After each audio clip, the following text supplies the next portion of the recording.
Well, it is true that you can hardly see it, but I know that one of the reasons I kept a little bit of it is because it's an indentation, just like the indentation it made in my life.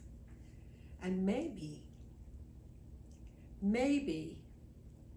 it's also that I like the attention. Yes, I do. Dear Journal, I'm still a little afraid of dogs, but we got a new yellow lab and we get along okay. And my brother gave me a stuffed dog that looks like Maxie, and I take him and the unicorn wherever I go. They're my lucky charms. It's funny, I still don't go anywhere without them. Boy, looking back at that year, it was a really big deal. But even though it was the worst year of my life, I've learned that life goes on.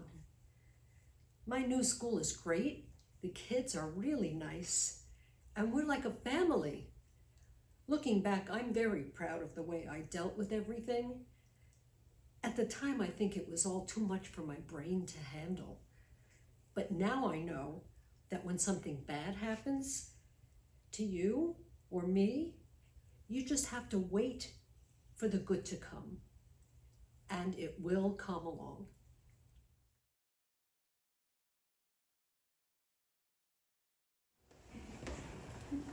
I had an interesting childhood. I was born in New York, and I lived in this small little apartment by the subway, so it was super loud at night. When I got older, I moved to what we called the country, and it was really quiet. And I lived in this big house, and me and my sister were super excited because we finally didn't have to share a room. But then we found out it's not that fun not sharing a room with your sister and being alone in a room with a lot of just silence, nothing. So we ended up moving in with each other to share a room anyway. And I also remember that I used to love to figure out what I was going to be when I grew up. The main thing I wanted to be was Shirley Temple. I loved to be the center of attention, and I would sing and dance for all of my family members. On the good ship, lollipop, it's a sweet trip to a candy shop where bonbons play on the sunny beach of Peppermint Bay. But one of my favorite things to do was to go to the park. So one day, my mom took me to the park, and there was this new, beautiful, bright yellow swirly slide. So I asked my mom if I could go on it, and she said, "Of course, Carol, but you have to be careful." So I happily went up the stairs and just went down the slide. At first, it was amazing. I was having the most wonderful experience in my whole entire life, just sliding down this bright yellow, beautiful tunnel.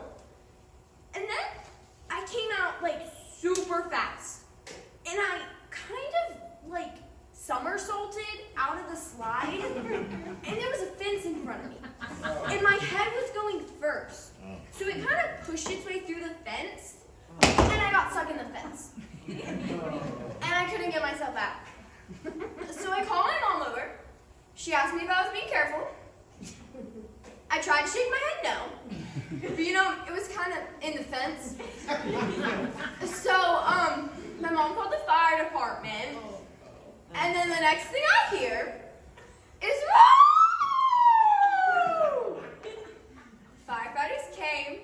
They had an axe. A little scared.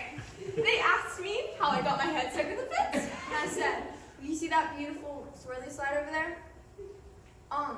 Yeah. So it was glowing earlier, and it kind of caught my attention. So I kind of went down it, and I went a little too fast. And now we're here. So they took the axe, the one I told you about earlier, and they just started cutting me out. Took a really long time. Finally got my head out. My neck was a little sore. And then my mom got my hand. She said we were never coming back again. So I never got to go down that bright, beautiful yellow, glowing. Swirly side. Never again.